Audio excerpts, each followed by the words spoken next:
How long have we been doing KCIM Sports Rewind? You got any remember? Remember Blankman? We've got to be pushing about 18 to 20 years. 18 to 20 years. Yes. And I'm coming down to my end run here, but I'm finally figuring out how to time out to 9:30. I nailed it today. Did you? Nailed it. Like second time in all these years? Yeah. Twice in almost 20 years. That's once a decade, if my math is correct. You're showing Casey how to do it. That's what it is, there you right? go. You're on the ball today. This is how right? it's done, son.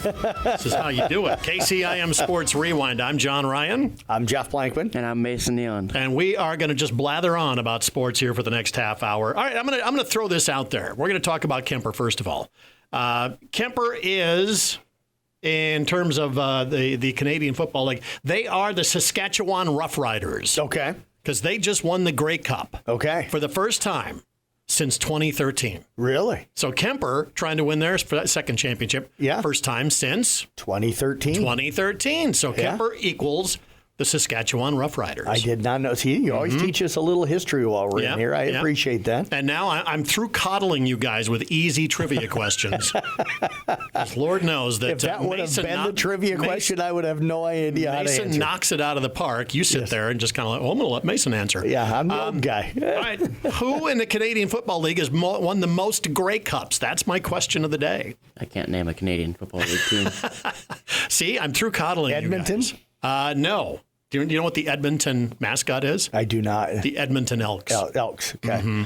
Okay. Winnipeg. Trying to think who's all got. I haven't watched Canadian. Winnipeg Blue Bombers. Blue Bombers. They won 12. Edmonton has won 14, but they are not the most. Okay. Calgary. Not the Calgary Stampeders. No. Actually, that deserves a buzz. Okay. Do they not have one? Keep going. I cannot think of it. Winnipeg. No, I already said them. Name a big town in Canada. Toronto. The Argonauts. There you go. See, Mason once again. Yeah. Dragging you through this painful exercise that we do every Tuesday morning. Yes. Toronto Argonauts have won 19 Grey Cups. Okay. So there you go. I've contributed my knowledge to the show. And by the way, speaking of the Canadian Football League, we do have a local athlete that is playing up there, and Cody Case. Suffered an injury this year and missed the season, but unfortunately, that's kind of been Cody's MO. It has a little bit. He has been one of the best football players out there, but just the most injury-bitten athlete I think I've seen. Yeah, and you feel for him because he is not just a special athlete, but he's just a great human being too, and just a great kid. And I still call him a kid. He's probably 28, 29 years old now. He played for the Coyotes for USD for like 3 years, and when they played at Oklahoma, they raved about him. Yes. Even the Oklahoma coaches did. Yep. Went to Illinois. Again, injuries took a chunk out of his season. Yep. Tried out for the Colts. Yep. They were impressed by him, but again, tough to make an NFL team. Right. You don't have that kind of experience. So, went up and played in the Canadian Football League for a while. But, just a super athlete, great shape, man. I'm telling you, if you have that many muscles, it's easy to sprain something, right? Right. If you don't have muscles like us, we never get injured. Never. That's why we're here every Tuesday, right? Yeah. When's the last time you pulled a hamstring or anything? I don't even know if I have a hamstring anymore. All right, let's talk Kemper here. They are state championship bound, going to be taking on Van Meter. Boy, they came out. First time they played Wilton. Had no idea. They hadn't played him before, but came out just dominant. Yeah, what a performance for them this past Saturday morning, Saturday afternoon, I guess it was. That offense, we knew that it's got a ton of weapons. Haven't really seen a team contain Jaron Hoffman in the run game like Wilton did. But all that meant was that Brock Bading would go out and set a new dome record in Class 2A for, passing yards and touchdowns in a game with 405 passing yards and 6 touchdowns. And Braxton Vanami had a huge game. Griffin Glenn had a huge game. Brayton Alford played really well. I know I'm forgetting one of the receivers, Griffin, Brayton, Braxton, and that was it for that game. But it was fun watching that offense just go. And every time it looked like Wilton was going to try and claw their way back in, Kemper would make another play on the offensive side of the ball, and the defense got enough stops to be able to allow them to kind of blow that game completely open. There was one pass in particular I saw the highlight from, rolling out to his left, baiting off balance, never got his feet set underneath him, just put it on a dime to Glenn for a touchdown. Yep. That was insane. And Griffin got in behind the defense that time and just runs a great route and uses his speed. And,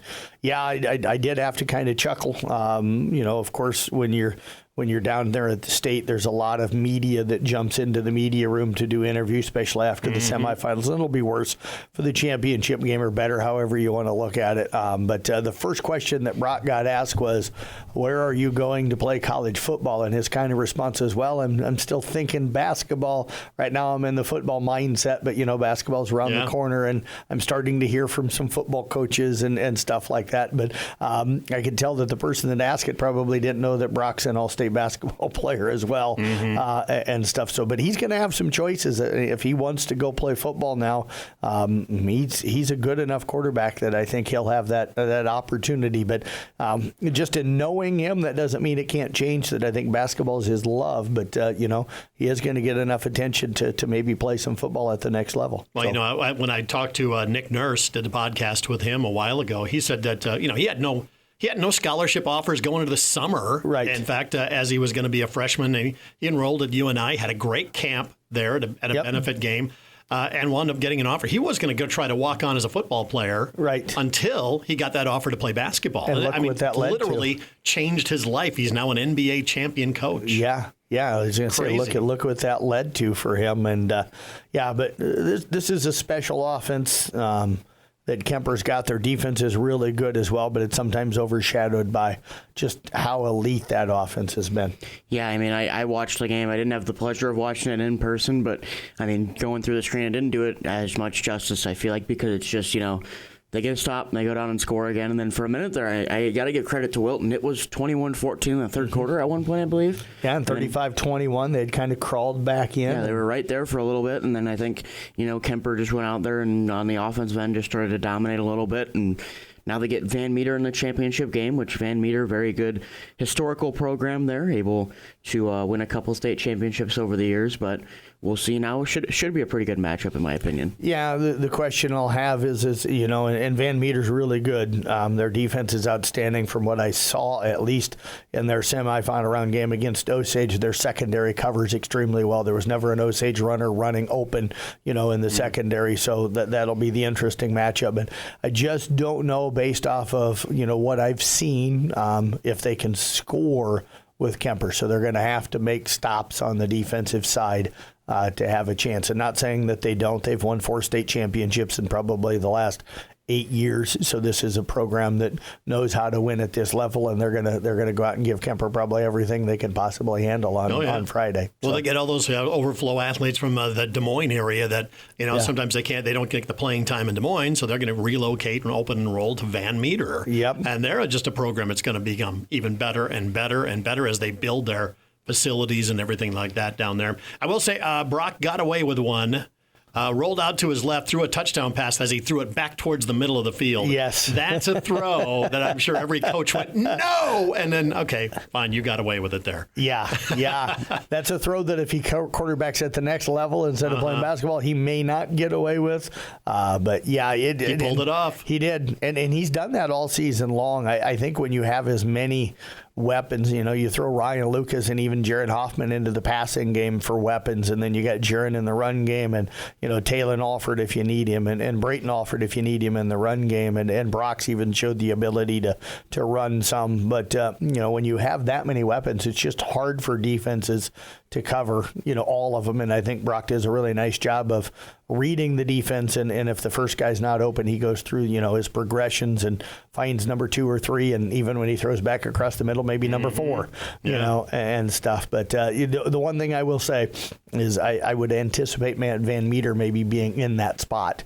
So if you're going to throw back across the middle against Van Meter, you may not have the same success. If they covered that well, yeah. Yep. So you did the 2013 championship game. I did. The doink at the end to win the championship. Yep. That was it Cole Neary, the quarterback? Cole Neary was the quarterback, and Brock passed him in that semifinal round game with career yards, I think, and career touchdowns or completions in touchdowns, I think, is maybe what it was. But yeah, Cole was special. What a great quarterback. Yes, absolutely. Any comparisons between the two teams, 2013 and this year? I mean, it's probably a different game that they play. It is a little bit of a different game. I think this team might have more offensive weapons.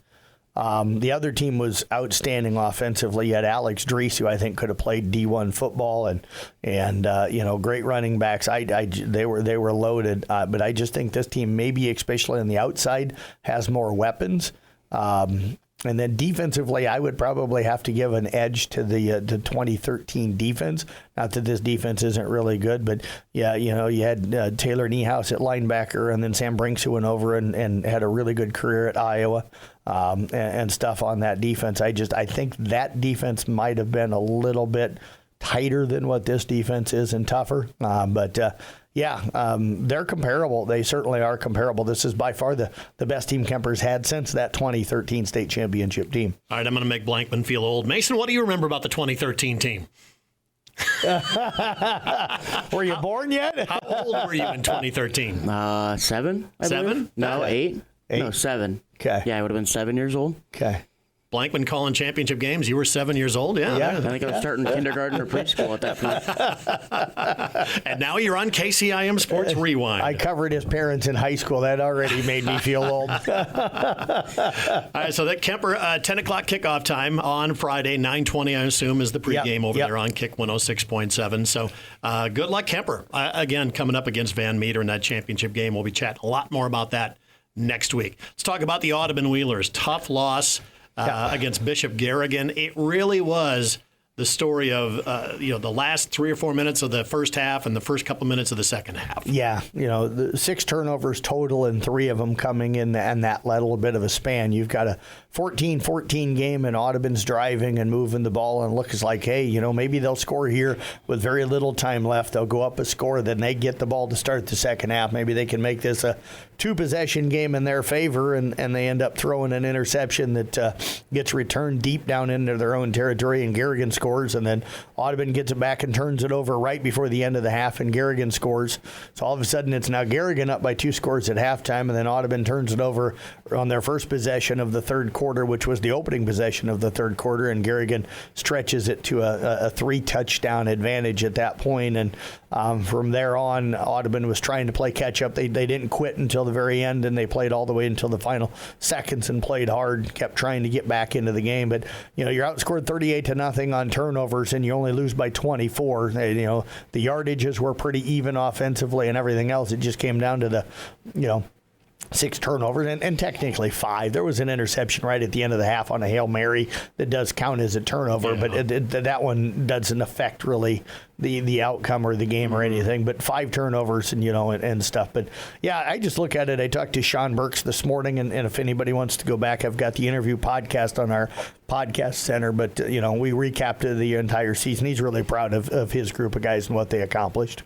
Mason, your thoughts on that one? You've seen Audubon enough throughout the year, and it was just not an Audubon-Wheeler type game. Yeah, no, and I was sitting there when they're down 24, and I'm like, well, this is Audubon. Who says that they can't come back? But then I had to kind of realize again as well, it's the number 1 team. This isn't on Audubon's home turf, and it makes it a little harder.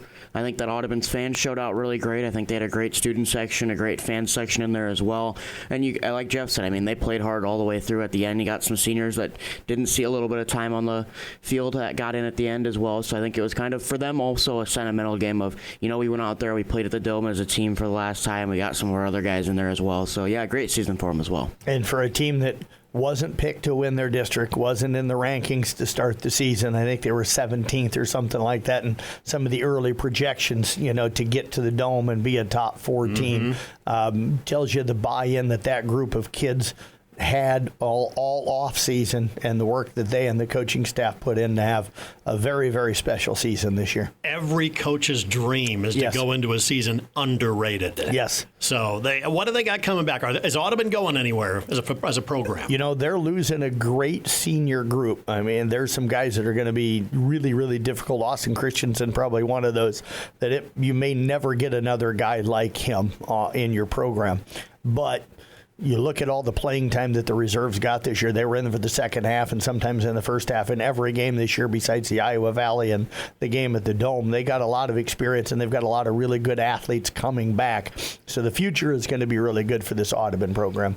Yeah, I mean, like Jeff said, there's games where they play the second quarter on and the third quarter on there, so you got guys that have played there. I know their quarterback situation, again, you got Aiden Kiergaard, who was a sophomore that stepped in this year. He's probably got another 2 years under his belt at Audubon, so I think they're going to have a decent bit of production back. I know they're obviously going to lose some guys, but with a coaching staff like Audubon's got, I think they should be able to find somebody to slide in there as well. They're going to lose some of their size, but they're going to have a lot of skill position guys coming back. So yeah, and you got a great coach in John Burks that's going to lead that program. So I don't think they're going anywhere. They're going to be the bully on the block here in their district for a while. Yep, agreed. All right. So that kind of wraps up the football season as well. Anything else before we move on to your All-Star? Yeah, girls swimming wrapped up the season this past Friday as well over at the state meet. I want to congratulate the girls.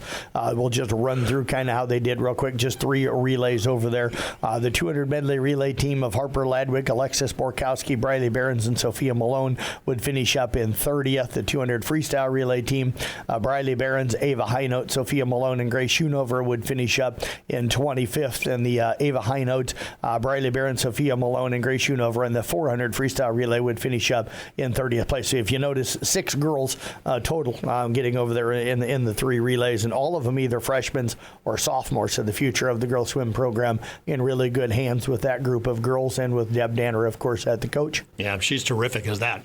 We've got more KCIM Sports Rewind. We're going to announce our All Rewind team for the fall sports season. That's coming up next here on KCIM Sports Rewind, brought to you by St. Anthony Rehabilitation Services. As the athletes at your house prepare for hard work and fun of the season, remember that St. Anthony Rehab Services provides physical therapy for any sports injury that may sideline your member of the team. Sports injuries can plague kids of all ages and keep them from playing the sport they love. Athletes will be under the direct supervision of a certified and licensed healthcare professional in the newly renovated sports performance facility. If an injury is keeping your athlete out of the game, call St. Anthony Rehabilitation Services at 794-5000 for sports injury and treatment rehab. It's KCIM Sports Rewind, 9:30 every Tuesday morning, or 9:30-ish, as we like to say in the radio business.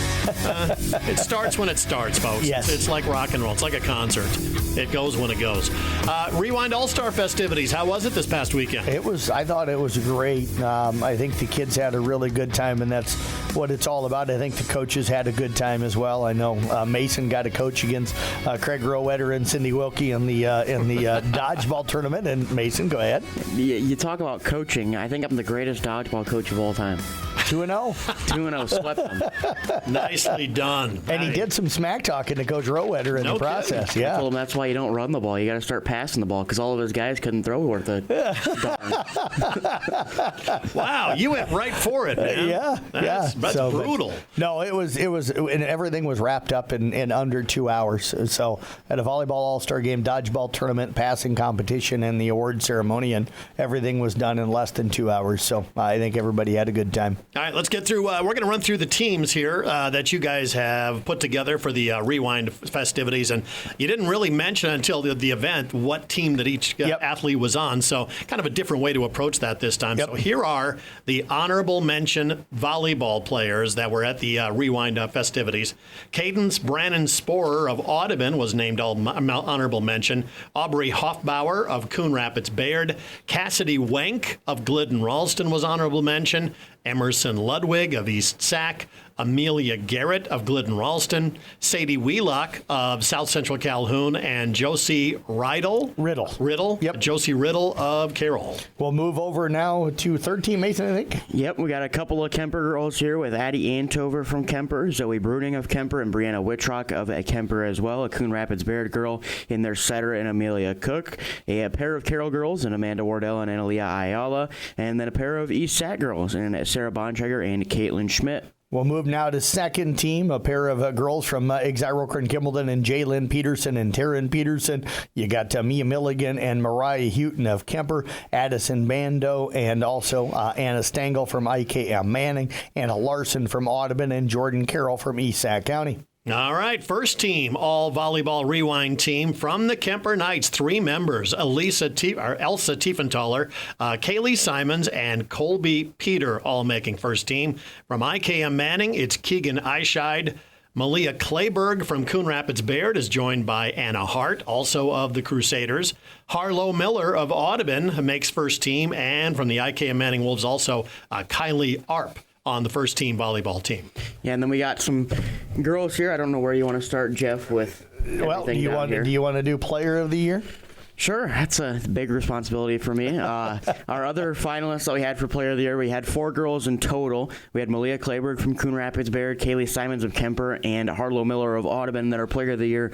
Ultimately ended up being Elsa Tiefenthaler of the Kemper Knights. And it was a big discussion between those 4 kids. All 4 of them had great years. Kind of the same thing with our Coach of the Year. We had 3 finalists. Natalie Lewis of Coon Rapids Baird led them to a conference championship and a regional final. Rusty Wintermode, of course, of Kemper, taking the Knights down to the state tournament and getting them to the semifinals. But we went with McKaylee Cron of IKM Manning. They were picked to finish middle of the pack at the best in the WIC this year. Finished up in second place. Knocked off several ranked teams, including teams ranked above them in their own conference. So just a great run, and got to a regional final this year, eventually losing to a finalist in Class 1A in that regional final, and had a chance to win that one. So, hey, where's Mason on that list of coaches? Come on. He'll be in it next year. We'll have to put together a dodgeball list, and he might be the only one on it. He's got my vote, definitely. For Coach Wilkie might make it on there, but Coach Rowe, we're questioned. All right, let's do. We're going to do the football one here. This is going to be a long one, so get comfortable with this. Football honorable mention from the Audubon Wheelers. It's Clayton Van Arnhem. Yep. Brody Weber from the Audubon Wheelers. From the Carroll Tigers, Michael Rowetter.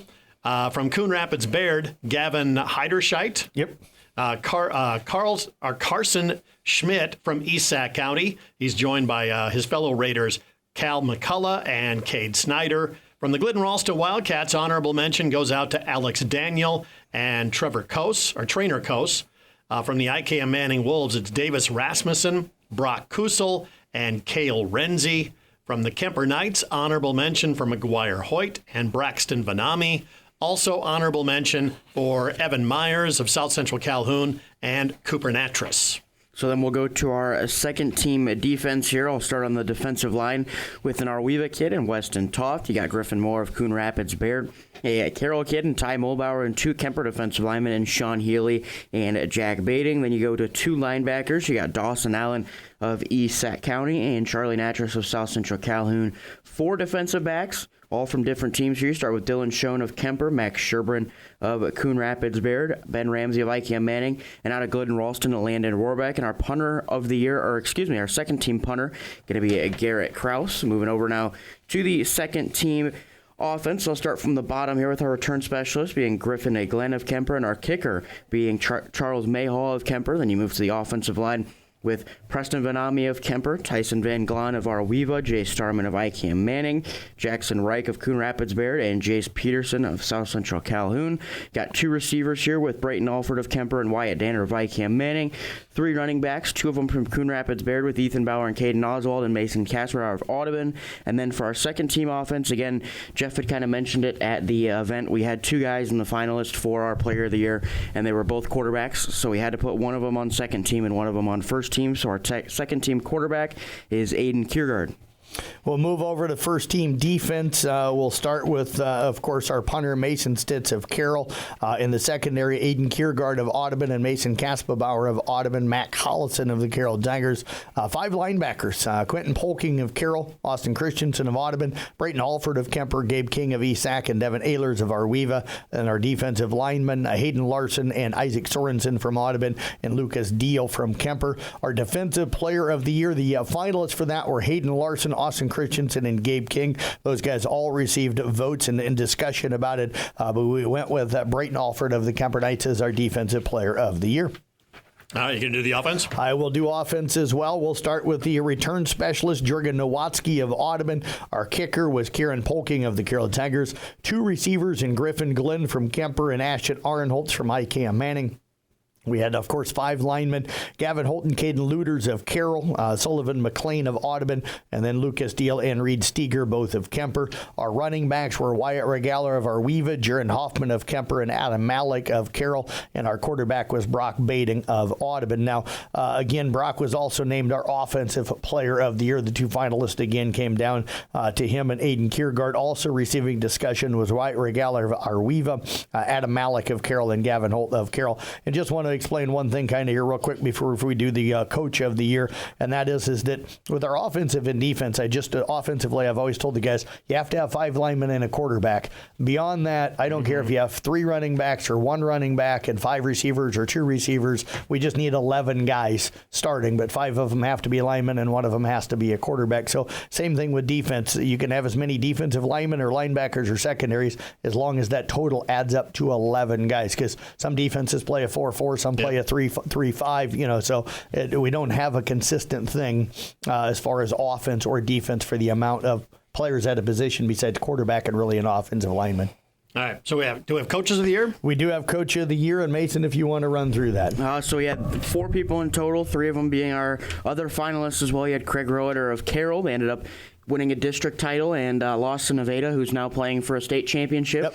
You had Corey McCarville. They also were close to a district title, had a really loaded district this year, and finished 3rd, I believe, in their district, but still a really great year out of them. And then obviously Ryan Steinkamp of Kemper, who is competing for a state title coming up on a Friday. But we went with Sean Burks of Audubon as our Coach of the Year. We talked a little bit about Audubon earlier with the 11-1 and going to the Dome as well. Yeah, and the fact that they weren't preseason ranked, not taking a thing away from Ryan, excuse me. I know we've had a few people question us already. If Kemper wins the state title, how do you not have Ryan Steinkamp as? And in fact, Sean Burks said that to me when I interviewed him here earlier this morning. But I'm like, we voted before the semis on this because we were doing the event right after that, and kind of what we looked at is that Kemper was preseason number 1. They've done it kind of what everybody thought they were. Audubon kind of overachieved as far as what the experts supposedly thought they were going to be this year, coming in preseason ranked about 17th and not picked to win their own district. So we thought what Audubon accomplished during the regular season was just slightly better, but it was not an easy choice coming down to between Ryan and Sean this season. Well, congratulations to all of them, because they all had great seasons. Yes. Let's get to some of the cross country. I'll do the boys here. ESAC, of course, dominating the lineup for cross country. Landon Sporer, Riley Aragon, Owen Engel, and Xander Heemer, all of the ESAC County Raiders. Also joining that team from Kemper is Dayton Wiederin, and from IKM Manning, Camden Morris. But the boys cross country runner of the year is Landon Sporer of ESAC County. Then we move over to girls cross country here. Had a pair of South Central Calhoun girls on the first team there of Iris Melody and Jossa Hopper. 2 IKM Manning girls as well, of Addison Bando and Alexis Olson. And then 2 Kemper girls as well, with Anna Seidel and Grace Schoonover. And our girls runner of the year ended up being Iris Melody, who competed down at the state cross country event. We'll move now, of course, to Coach of the Year, if you want to go ahead and handle that as well, and then I'll take the other sports. We had a couple of candidates in there. I don't exactly remember who was all talked about, but I think we had plenty Robert of Cass candidates. was one of them. Yeah. And then we gave it to Cindy Wilkie. She sent her entire team down to state there. Didn't have a girls' team, but with the dominance that our boys' team had, we ended up giving her Coach of the Year. Yeah, I think they won 6 of the meets that they were at this year, so a really good season for the ESAC boys.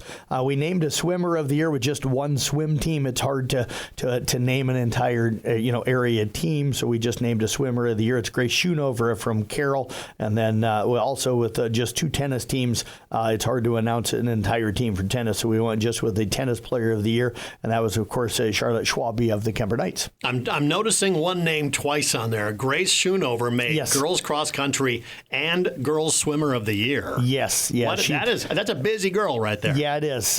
Just a freshman. I think she's going to have a tremendous future for them. Do want to mention as well, Addie Bando was named to the all volleyball team as well as the all cross country team. So we had 2 athletes on the girls' side of things that were dual sport athletes and were good enough in both to be named to the team in both. So congrats to both Jackson of them. Award winners. Yeah, we should actually come up with a Bo Jackson Award and give that to a multi-sport athlete that plays 2 sports in a season. So. There you go. Maybe that's in the springtime when you get that all figured out. So that's going to wrap up this so far. far, what we've gotten done with the fall sports season. Now the winter sports season begins. Yep. You guys are busy putting together the preview shows. We've got the first one coming up on Friday. Yep. We'll get the schedule out a little bit later on. But what are you guys learning so far about the basketball season upcoming and the winter sports season? Going to have some good, fun teams, I think, this year.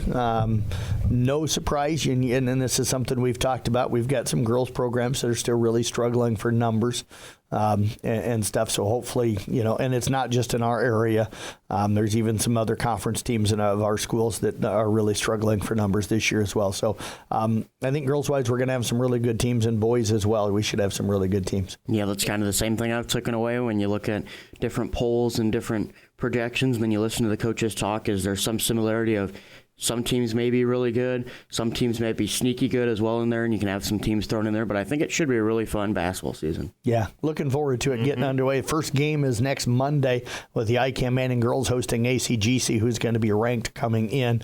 ICAM Manning girls looking to have a special year this year as well. And then 3 games coming up on Tuesday night of next week as well. And that'll be all that we have before the holiday break. Again, wrestling, you guys are going to have that coverage online. Yep, we'll do wrestling coverage online. Of course, we'll type up recap stories throughout the entire season. We'll have boys swimming, bowling for both the girls and boys again this winter. So it'll be, I'll just say it, the winter sports season's got about as many sports now as what the spring sports season has always had. So the winter sports season is incredibly, incredibly busy. Because we all thought that Jeff had too much spare time on his hands. And now, Mason, you don't have any spare time on your hands. Nope.